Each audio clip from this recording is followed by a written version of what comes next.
Hi, you're watching Video 101 and I'm John Crossman. Thanks for watching. In this segment and the next 10 segments, we will be covering the top 10 list of effective characteristics of a video editor from a technical standpoint. We've already gone through the top 10 artistic standpoint. There's more than 10 characteristics to an effective editor, either technically or artistically. The reason I broke it into two lists is there are people in television, in this business, that love the technical aspect of it. But that's not enough, to me to be a great editor. And there are people that are all about being an artist. But at the end of the day, they're doing it through a very technical medium, and so there has to be a balance between, technical expertise and artistic impressions and feelings.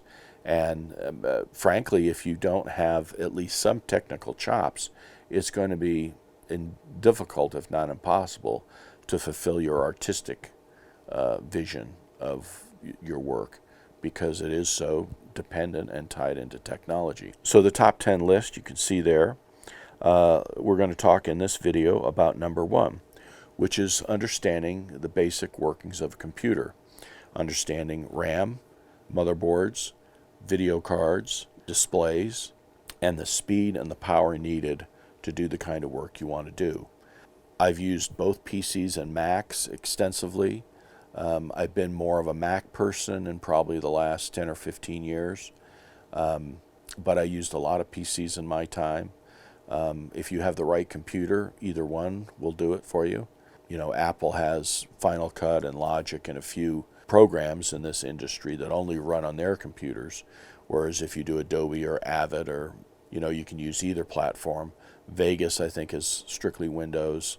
Blackmagic is either one. Blender is either one. Plus, some of them will have Unix versions and that kind of thing too. But understanding the workings of a computer, understanding where the bottlenecks are. Traditionally, best practices have been, you have your system drive, which on Windows would be C, on a Mac would be the Macintosh HD, and that's where your program sits. That's where, the files of your projects sit. And when I say files, I mean the files that are generated as you edit, not the video and not the audio, but the actual, project files. Your licensing and, a few other things are on your C drive. Best practices are you don't want your footage on the same drive. Your computer will work better if it's drawing different things from different places, rather than trying to pull all 6 things from one place at the same time. There's a finite capacity, even though it's pretty high these days. And if you're editing in the field on a laptop, you may not have that advantage or that ability to do it.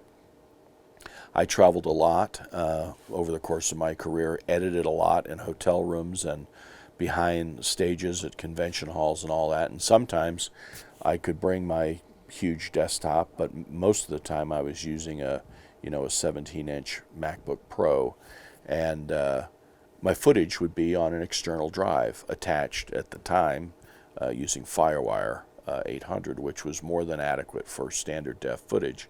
And of course, now my last MacBook had 4 Thunderbolt ports or USB-C ports. But my footage would be on an external drive. A lot of the projects I do generate After Effects renders, and so I'll have those in a different location, or maybe those plus other graphic assets. I just try to spread around the things I'm going to be using all the time, so that they each have their own way to get in to the computer, rather than everything being on one drive. The newest MacBooks are pretty impressive. You can get them with an 8 terabyte solid state drive, and that probably would be fast enough to do all this stuff. But now you want to do 4K, and you're going to have 4K renders, and so as the equipment gets better, the level of production gets higher, and it basically I just did a project in 4K on my however old computer, to a 7-year-old computer, and it worked. I could not well, I could, but I didn't want to edit it in full res because it just slows everything down. And so, I edited it in, if I was on the 4K project, I think I was at 1/8 res, which still looked pretty good because you're just looking at a little window. And I was able to edit and do effects and watch it in real time. And then when I rendered it out, either in HD or in 4K, and that was fine.